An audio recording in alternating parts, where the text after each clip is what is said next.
I did not hit her. It's not true. It's bullshit. I did not hit her. I did not. Oh, hey, Mike. Hi, Christoph. Anyway, how's your sex life?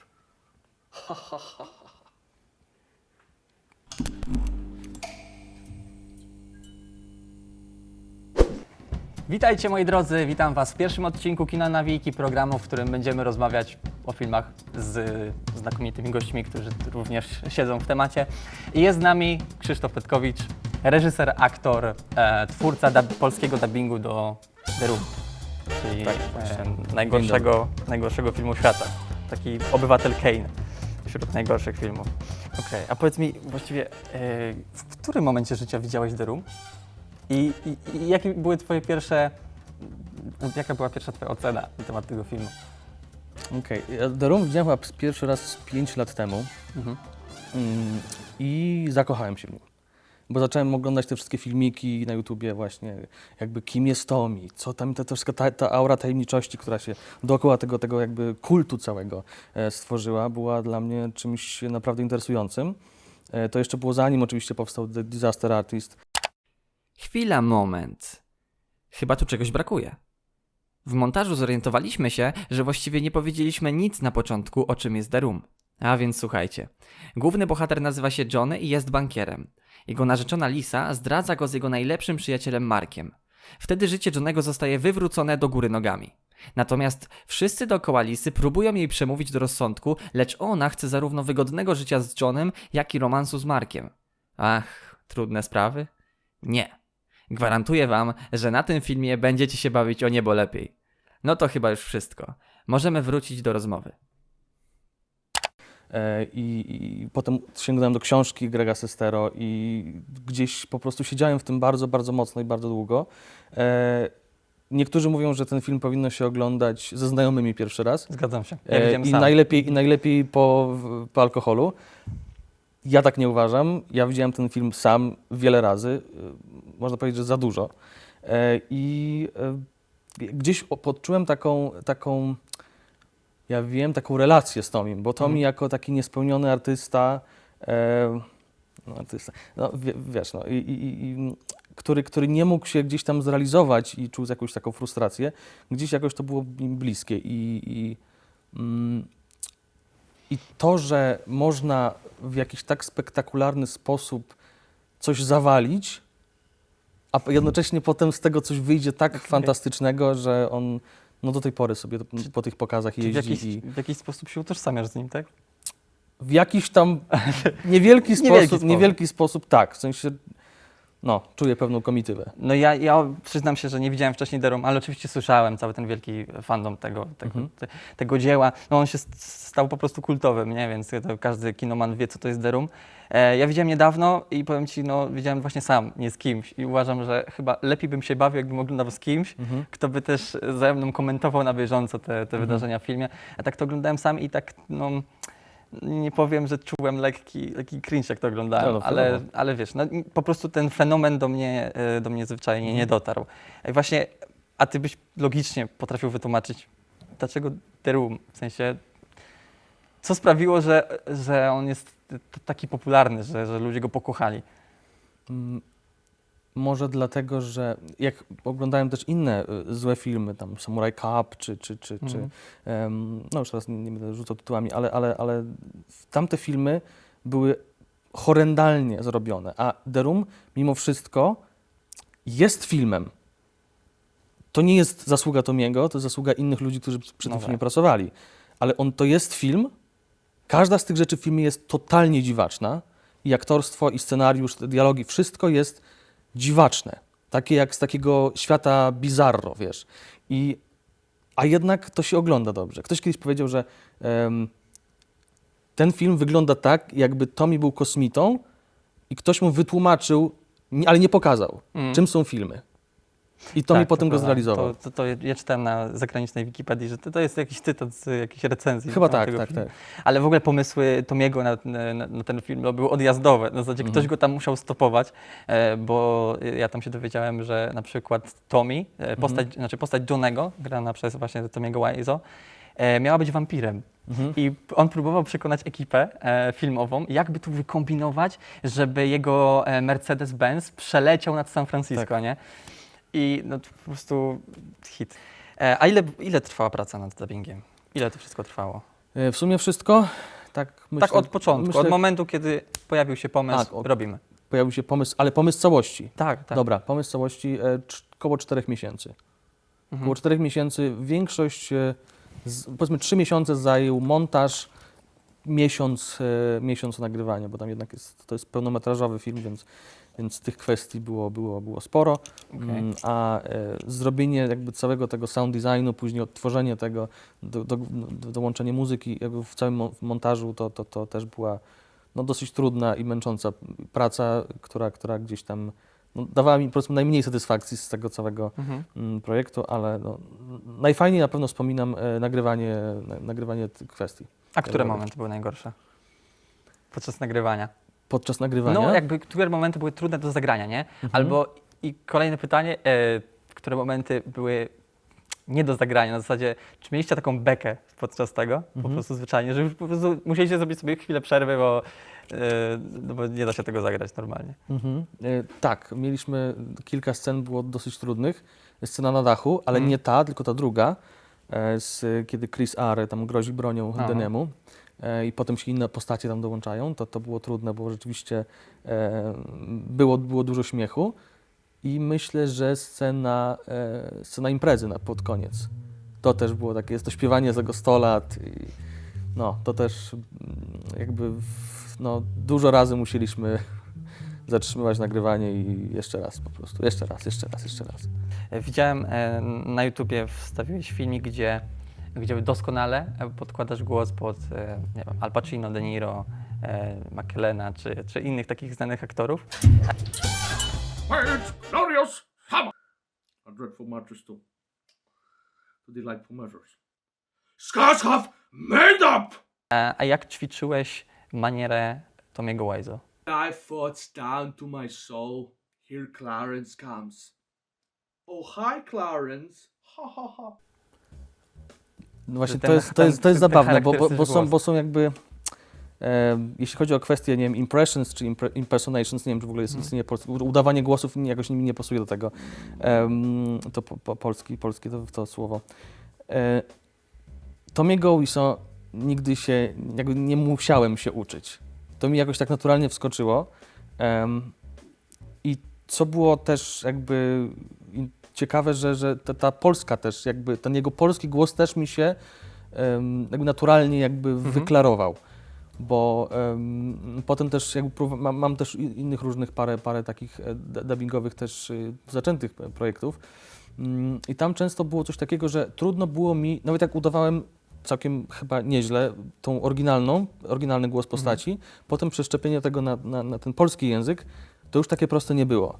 Natomiast jeśli chodzi o Tommy'ego, to nie było aż takie trudne, jak się mogło wydawać. Okej, czyli jak to było z tym tłumaczeniem właśnie? Czy przez to, że są pogłoski, które nigdy nie były potwierdzone przez Tommy'ego, że jest Polakiem, że tak naprawdę nazywa się Wieczorkiewicz, urodził się w Poznaniu, czy właśnie te dialogi napisane przez niego nie były prostsze do przetłumaczenia? Czy to nie... No właśnie tak mogłoby się wydawać. No, tam miałem jakiś taki komentarz, zobaczyłem, że Tommy musi być Polakiem, skoro te dialogi tak smooth się tłumaczą. No. I trochę jest w tym prawdy, tak myślę. Ja odkąd dowiedziałem... Sam tłumaczyłeś, czy miałeś tak, kogoś? nie, Okej. wszystko sam tłumaczyłem. Odkąd właśnie jakby pojawiła się ta spekulacja, że Tommy może być Polakiem, jakby ja zacząłem zauważać pewne tam takie małe rzeczy, które mi mówiły, że jednak chyba to jest prawda, bo ten mindset dziwaczny, jak nie wiem, ale jednak coś w tym jest polskiego i Akcent rzeczywiście... taki jest środkowo Znaczy, właśnie akcent nie jest do końca środkowoeuropejski. Jest w tym trochę francuskiego, jest w tym trochę takie dziwaczne, naprawdę takie, to jest chyba akcent też z Luizjany. Ale on chyba mieszkał też we Francji, nie? Bo emigrował i potem z Francji przyjechał do Stanów. Tak. Pod wieżą Eiffla sprzedawał jakieś zabawki czy coś. A czego on nie robił w ogóle? Nie wiem, wszystko robił. No, to jest niesamowita postać. A widziałeś od razu siebie w roli Johnego, czy musiałeś to przemyśleć? Był jakiś casting, czy od razu wiedziałeś, że ty chcesz grać Johnego i tyle? To znaczy, no jak robiliśmy tę scenkę we dwóch z Michałem, to jakoś tak naturalnie to się złożyło, że z racji, dobra, to ja trochę tam umiem udawać głosy, dobra, to ty zrobisz Tomiego, czy Johnego, a ja zrobię Marka, bo Mark ma taki ten głos taki bardziej, taki normalny, bym powiedział, no. Więc tak naturalnie wyszło zupełnie. Okay. A potem przyszło wiele różnych sytuacji, że tam ktoś mi odpadł właśnie z projektu i tak w sumie to zrobiłem i Johnego, i Daniego, i Chrisa R, i Majka, także... Montaż, reżyseria, główne role poboczne. No Tommy Wiseau, Albo Ed Wood, albo Orson Welles. Ed Wood, tak. Albo Seth MacFarlane też. No. Zresztą Orson Welles to też był chyba Tomiego jakiś idol, ale z tego co wiem to i James Dean i... Tak, bo Greg chyba powiedział nawet w książce, czy napisał, że Tommy chyba nie widział żadnego filmu po 1950 roku. I to jest chyba prawda. Tommy był zakochany w starym Hollywood, a jednak robił film, który też zawierał też trochę CGI, tego wiesz, green screena. Jakby wszystko jest tak dziwaczne w tym projekcie. Dziwaczne, zresztą kupił specjalnie dwa rodzaje kamer. Jedną HD i drugą 35 mm. Tak. To jakby też nie wiadomo nikt nie wiedział po co, ale... Because it's a Hollywood movie. To co, to może teraz pobawimy się w mały dubbing. Taki trochę z duping, to co robi Maciej Dąbrowski na YouTubie. Okay. No i to będzie polegało na tym, że będziemy po prostu podkładać swoje głosy pod to, co widzimy na ekranie. I zobaczymy, jak nam to wyjdzie. Dobra. Nie wiem, wchodzisz w to? No pewnie. No i dobra, no to robimy. Zastanawiasz się, po co jest ten dzwonek? Tak, zastanawiałem się. No to nie powiem ci, ale zaraz zobaczysz, co się stanie. No dobra.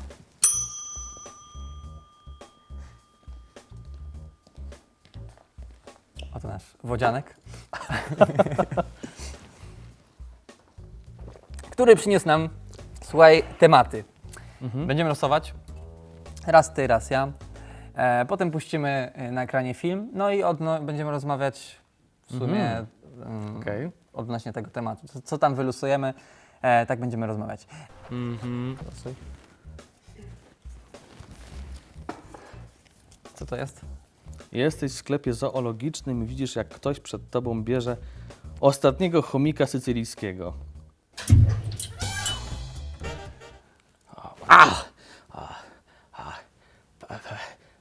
Co to się dzieje? Panie, ja tu chcę tego chomika kupić. A tu, w rękę mnie pan uderza, to jakiś żart. To jest mój chomik, oddawaj go. Nie. Ten chomik, on będzie mój. Chomiki są moimi ulubionymi zwierzętami. A ten chomik jest moim ulubionym. Więc jest mój. Ale ja go pierwszy wybrałem, masz mi go oddać już. O, nie. Wyobraź sobie, że jak ja przychodzę do sklepu zoologicznego i wybieram coś, no to musi być moje. Więc... Oddawaj go już. Myślisz, że ten chomik jest twój? Nie, on będzie mój. Nawet jeżeli przyszedłeś pierwszy, to i tak. Ten chomik jest, on musi być mój, musi. Zrobię ci krzywdę, obiecuję. Nie masz szans. Nawet jeśli spróbujesz mnie uderzyć, wtedy zyskam całą swoją potęgę. Także chomiki sycylijskie, wszystkie są moje. Temat. Nakręciliście najlepszy film na świecie, ale karta z surówką spada do wulkanu.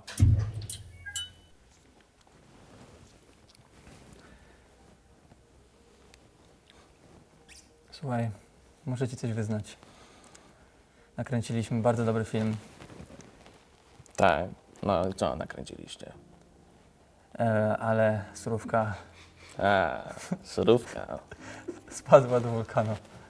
Nie, to skąd ty wziąłeś wulkan, żeby ona spadła? Słuchaj, bo to film o dżungli. I zrobiąc scenę, gdzie gość spada do wulkanu, Tak. no to spadł do wulkanu razem z surówką i kamerą. Więc nie mamy tego filmu. No to nie wiem, co ci powiedzieć. Generalnie brak surówki. Kurde, co robimy? Jakiś pomysł? Możemy jeszcze raz. Nagrać film.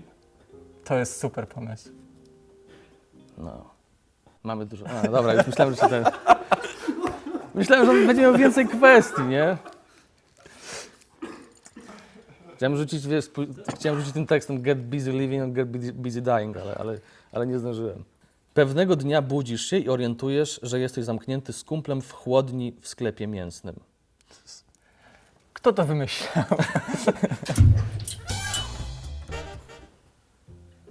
Boże, jak tu zimno, gdzie my jesteśmy? Jesteśmy w chłodni. Co? Jakiej chłodni? W chłodni w sklepie mięsnym. Jak to? Jak to się stało? Czarodziej zawsze wie, gdzie jest zamknięty. A to kto? On też z jest- nami przyszedł? On był już tu wcześniej. Mieszka w chłodni? Bez sensu. No, są takie istoty, które mieszkają w chłodniach. Co ty gadasz, człowieku? Wytłumacz mi normalnie, co my tu robimy i gdzie jesteśmy. Drogi przyjacielu, musisz zrozumieć, że pewne istoty wolą zimno. I on jest taką istotą. Aha, ale to powiedz mi, jak się stąd wydostać? Nie wydostaniesz się stąd nigdy. Co? Ta chłodnia ma zamek na zewnątrz. Nie mogłem wejść, dobra, nie mogłem wejść w Jana McKellena, ale okej, niech będzie. To randomowy stary gość, no, stary czarodziej. Skończyły się ziemniaki i na obiad trzeba ugotować ryż. Jedziemy! No, powiedz. Ekran zgasł. Zgasnął ekran, tak. W takich warunkach się nie da pracować. Dobra, to jeszcze raz może Jeszcze raz robimy. Ja muszę wejść w Al Pacino.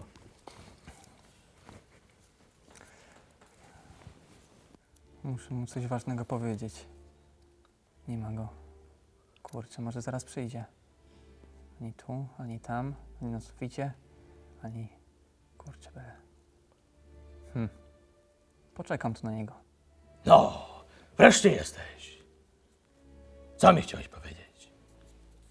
Słuchaj mnie, jest sprawa. Aha, mów. Mów. Otwarcie, mów. Ciężko. Co jest ciężko? Ciężko, bo nie ma ziemniaków. A, nie ma ziemniaków. Mów mi, gdzie są ziemniaki! Odpowiadaj! Ja ich nie mam. Nie ma ich też tutaj, w tym pokoju. Jak to? Ziemniaki były tylko w twojej wyobraźni. I musisz o tym wiedzieć. Bo na obiad jest tylko ryż. Aha. To nieprawda! ryżów. Co ty robisz? O! Myślisz, że mnie zabijesz? Kulami? Myślisz, że co? Że jestem człowiekiem? Już Dawaj! nie Jeszcze żyjesz. więcej! Więcej! Co jest? Czemu nie żyjesz? Czemu ty żyjesz? Ja zjadłem te ziemniaki, rozumiesz? One dały mi potęgę.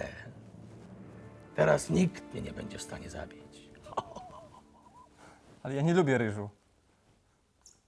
A myślisz, że to mnie obchodzi? Ja jestem. O, dobra, już myślałem, że ten. Dobra, słuchaj, po tej przepięknej zabawie, znakomicie nam to wyszło, ja uważam, przejdźmy, spróbujmy jakoś płynnie wrócić do tematów rozmowy. I właśnie, te twoje umiejętności aktorskie, to wcielanie się w te postacie, na przykład jak teraz zaprezentowałeś, super poziom, tylko że, no dobra, to w porównaniu ze mną to jest hit. I teraz tak, studiowałeś na KUL-u, wiedzę o teatrze, z tego co wiem.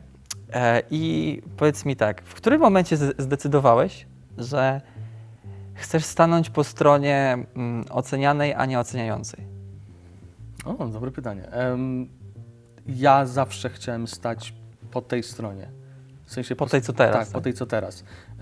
Tylko, że gdzieś ta moja droga była wydłużona przez pewne inne jakby wybory, które nie do końca były jakby w zgodzie też z moim jakby, no po prostu jakby zbyt to było dla mnie tak to marzenie no właśnie o byciu aktorem, wciąż jakby niespełnione, bo jakby no, nie jestem jeszcze dyplomowanym aktorem i jeszcze myślę, długo nie będę, ale to gdzieś było na tyle takie, tak bardzo jakby mocno gdzieś we mnie się działo, że trochę bałem się w to pójść.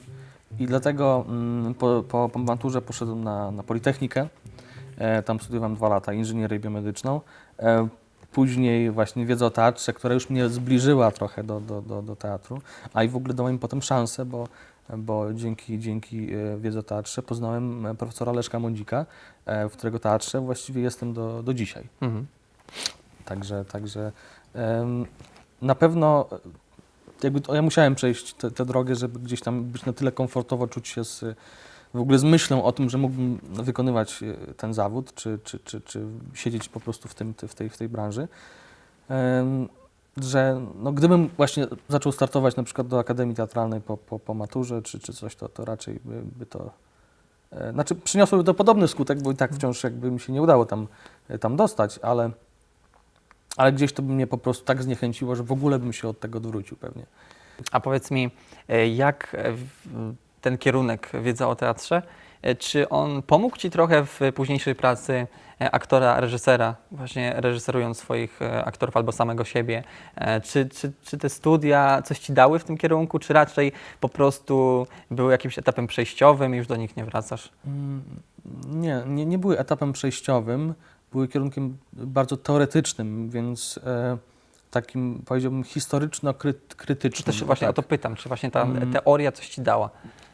No na pewno dała mi jakby takie jakby ogarnięcie w całej tej po prostu historii teatru, więc też jakby poznałem dzięki tym studiom sporo jakby pojęć, w sensie mogłem się jakby wypowiadać jakby w tym jakby konkretnym temacie teatralnym na przykład właśnie, bo tam jeśli chodzi o film, to było bardzo, bardzo niewiele, chyba był tylko jeden wykład z filmu, także ale gdzieś obok zacząłem realizować jakieś swoje rzeczy na takim festiwalu, maratonie kręcenia filmów, Kinojady. To było przy Centrum Kultury, przy Lubelskim Festiwalu Filmowym i gdzieś tam powiedzmy, przynajmniej mogłem jakby zapoznać się z jakimiś takimi czy technicznymi rzeczami, czy gdzieś tam no, tak nabywać jakiegoś doświadczenia. No i oczywiście moja obecność w teatrze, w scenie plastycznej, jakby tak pozwoliła mi się może uporać z takim też scenicznym lękiem, z takim no bo traumę to, znaczy tremę, chodzi mi o tremę. Tremę to jednak prawie zawsze się ma, nie? Jak się wchodzi na scenę. Ale dzięki temu teatrowi mogłem wiele lat być na scenie, widząc widownię, bo wiele rzeczy dzieje się w ciemności. Jest bardzo punktowe światło i bardzo tego światła niewiele, więc miałem taki komfort po prostu bycia na scenie i bycia obserwowanym przez widownię, a jednocześnie ja wiedziałem, że oni nie muszą wcale mnie widzieć.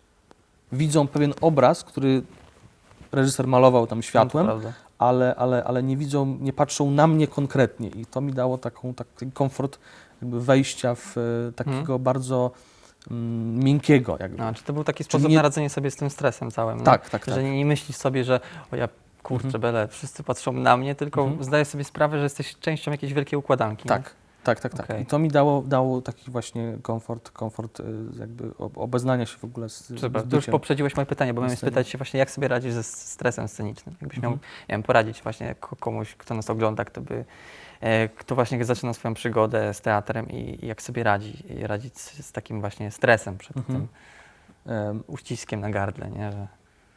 Znaczy ja po prostu myślę, że trzeba zmienić myślenie i nie, że o mój Boże, ktoś na mnie patrzy i ja coś zaraz zawalę, tylko trzeba... Ja gdzieś w pewnym momencie zacząłem czuć po prostu przyjemność i stałem już w momencie jak był mój taki pierwszy spektakl w świetle, gdzieś tam miałem mówić, nie wiem, poezję Herberta. Nie był za bardzo dobry spektakl, ale nie jest istotne. Istotne było to, że miałem z tego straszny fan. I to trzeba właśnie po prostu jakby zupełnie to odkręcić i powiedzieć sobie fajnie, że tu stoję i fajnie, że mogę to komuś powiedzieć. A resztę walić. A resztę walić, tak. Resztę walić. I to nie jest na zasadzie, że nie obchodzi mnie, co myśli widownia. To nie o to chodzi. Chodzi o to, żeby poczuć satysfakcję z tego, a nie tylko tremę i nie tylko strach. Bo strach i trema zawsze będą i zawsze będzie obawa przed tym, że coś się zawali, zapomni się tekstu, ale trzeba czerpać z tego fan i to jest najważniejsze. Ludzie nie muszą tego mówić. Oni to czują. The Room. Skończyłeś wiele miesięcy pracy za tobą i tak dalej, wiesz, teraz tylko zbierasz pochwały i oceny, feedback. A jeśli chodzi o sam film Tomiego Wiseau, czy ty odkryłeś coś nowego po tak długiej pracy? Bo wiesz, no siedzisz w jakimś filmie, w jakiejś produkcji już tak strasznie długo, że powoli masz jej już dosyć. I czy ten film odkryłeś jakoś na nowo, nie? Czy po prostu nie? Na pewno zacząłem mieć go dosyć w pewnym momencie. I odkąd skończyłem robić ten projekt, to widziałem ze 2-3 razy z dubbingiem, ale chyba nigdy nie widziałem już od tamtej pory w całości oryginału. No bo znałem go literalnie na pamięć. I gdzieś tam potrzebowałem jakiejś dłuższej przerwy, która trwa do dzisiaj. Natomiast, jakie było pytanie jeszcze, bo tak gdzieś zgubiłem wątek. Czy odkryłeś ten film na nowo? Czy odkryłem ten film? Ty wiesz, no, czy po prostu zazwyczaj jest tak, że jak czytasz książkę, nie wracasz po niej, do niej po kilku latach albo do filmu, to nagle widzisz coś nowego, nie? A ty przeanalizowałeś ten film od scena po scenie, nie? Każdy dialog znasz pewnie prawie na pamięć, więc coś nowego odkryłeś w nim, czy nie? Zacząłem patrzeć na Tomiego jak na postać Johnego, ale także i na postać Tomiego Wiseau, jak na postać złożoną i bardzo tragiczną. I jak robiłem, podkładałem głos pod jego postać szczególnie, nie chciałem, żeby to było tylko taka, wiesz, z niego beka, nie? Bo gdzieś tam zacząłem mu współczuć. Tak jak mówię, te teorie to są tylko jakby moje teorie dotyczące jakby jego życia i tego, w jaki sposób ten film miał stać się pewnym rodzajem katarzis, który on miał przeżyć, próbą kontroli swojego życia. Słuchaj, Krzysztofie, szybkie pytanie wyrwane z kontekstu, bo chciałem to zadać i po prostu je zadam to pytanie. Okay. Marvel czy DC? I dlaczego DC? No, DC. Zgadłem? Tak. Dlaczego DC? Kurde, research się udał. Tak? No właśnie. Nie, no. Marvela uwielbiam, oglądałem wszystkie filmy powielokroć, będę oglądał wszystko, co wypuszczą na pewno, ale jeśli chodzi o taką mitologię postaci, ten cały świat, to jednak DC. A jest mroczniejszy na pewno. Jest mroczniejszy, jest taki bardziej... Ja lubię trochę ten patos w filmach i serialach, komiksach, także gdzieś tam zawsze, no, takie postacie jak, nie wiem, jak Batman czy chociażby, ja wiem, że to jakby też nie, ale to jednak jest pod DC, więc Watchmen na przykład. Postaci, które są jakby bardzo, bardzo tragiczne i głęboko takie zranione. Ja gdzieś tak mnie przyciąga do tych postaci. Tak, a niekoniecznie na przykład do tych postaci, które gdzieś tam są jakby ludźmi, tylko z fajnymi mocami. Co za historia, Mark? Ostatnia rzecz, o którą Cię poproszę, to żebyś, drogi Krzysztofie, powiedział naszym widzom, możesz powiedzieć do mnie albo do kamery, jaki film ostatnio widziałeś i który mógłbyś polecić właśnie naszym widzom? To będzie taki standardowy segment. Na końcu każdy gość będzie polecał jakiś film, który ostatnio widział. Który ostatnio Może widział? to być nawet film sprzed roku, sprzed 2, obojętnie. A może być film sprzed 20 albo Sprzed 30? 20 też może być. Dobrze. Po prostu Ostatnio widziałem... ostatnio 20 lat temu nie, widziałem. nie, ostatnio, parę dni temu, chyba, no może z tydzień temu, widziałem taki film Nad rzeką, której nie ma. Mhm. To jest film z 91, polski film, o takich młodych ludziach na takim miasteczku w latach 60., którzy gdzieś tam, jest takie lato i oni się tam jakby próbują ułożyć sobie życie, związki i tak dalej. Bardzo, bardzo sympatyczny, taki poetycki film z fantastyczną obsadą. Marek Bukowski, Mirosław Baka, Joanna Trzepiecińska. Świetna obsada, bardzo, bardzo w ogóle młoda i na te barki właśnie tej młodej obsady zrzucili naprawdę dużo ciężaru. Także na pewno polecam ten film. Co jeszcze widziałem ostatnio? Widziałem The Suicide Squad. To Jamesa też, Gunna. No. Jamesa Gunna, tak, oczywiście. No, wszyscy zachwalają. Że... No tak, ma serce, jest serce i to jest... No James Gunn bardzo potrafi spoko. robić kino superbohaterskie. I To potrafi już robić filmy o bardzo, bardzo jakby wadliwych postaciach, nie? postaciach, no. Które mają gdzieś mnóstwo jakichś tam przywar i jednocześnie czują się jakieś nieakceptowane także to też jest jakby, polecam, to w ogóle zupełnie jakby inny kosmos jakby filmowy. No ale polecasz 2. Taki. Tak, polecam. Ja polecam. za to polecam książkę. Czytałeś? Nie. No to jest książka Marka Randolfa, Netflix to się nigdy nie uda. Jest to książka o założycielu, pierwszym CEO Netflixa. O tym, jak powstawał, ile pomysłów musiało się narodzić przed narodzinami tego Netflixa, ile pomysłów upadło, o wytrwałości, o determinacji tego autora książki.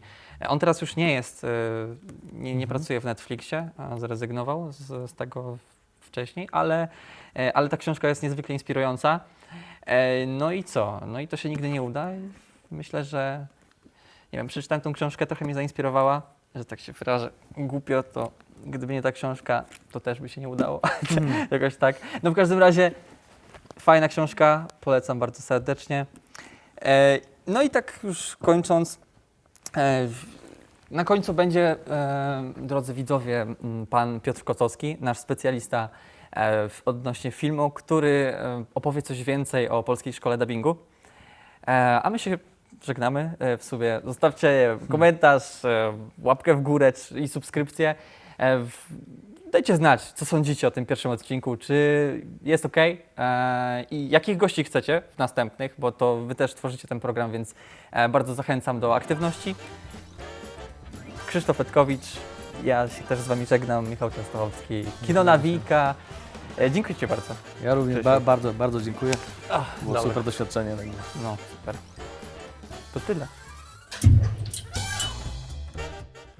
Dubbing w Polsce nie jest dzisiaj specjalnie popularny. Utarło się przekonanie, że jest to domena filmów dla dzieci. No wiadomo, dzieci małe zwłaszcza nie umieją czytać. Natomiast w kinie dla dorosłych pojawia się sporadycznie.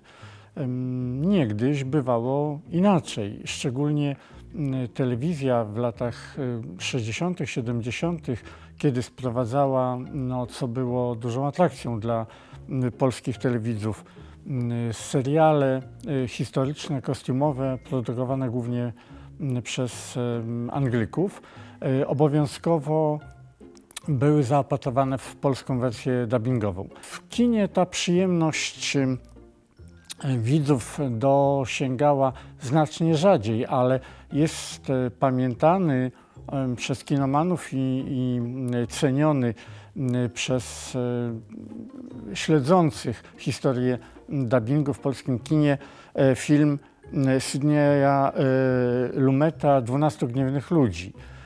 To była w pewnym sensie konieczność, bo taka gęstość dialogu, jaka w tym filmie padała, to film toczy się na sali sądowej i w jej kuluarach, gdzie 12 sędziów przysięgłych ma zadecydować o winie bądź niewinności oskarżonego i przerzucają się między sobą oczywiście argumentami, więc nie dałoby się tego w napisach rozpisać na napisy. Widz nie zdążyłby po prostu z czytaniem. A no, 12 wspaniałych polskich aktorów, ale głównie został zapamiętany Edmund Fetting, który dubbingował jednego z przysięgłych, tego, który stara się zasiać ziarno wątpliwości swoim kolegom w winę głównego oskarżonego, a w oryginale kreował go sam Henry Fonda.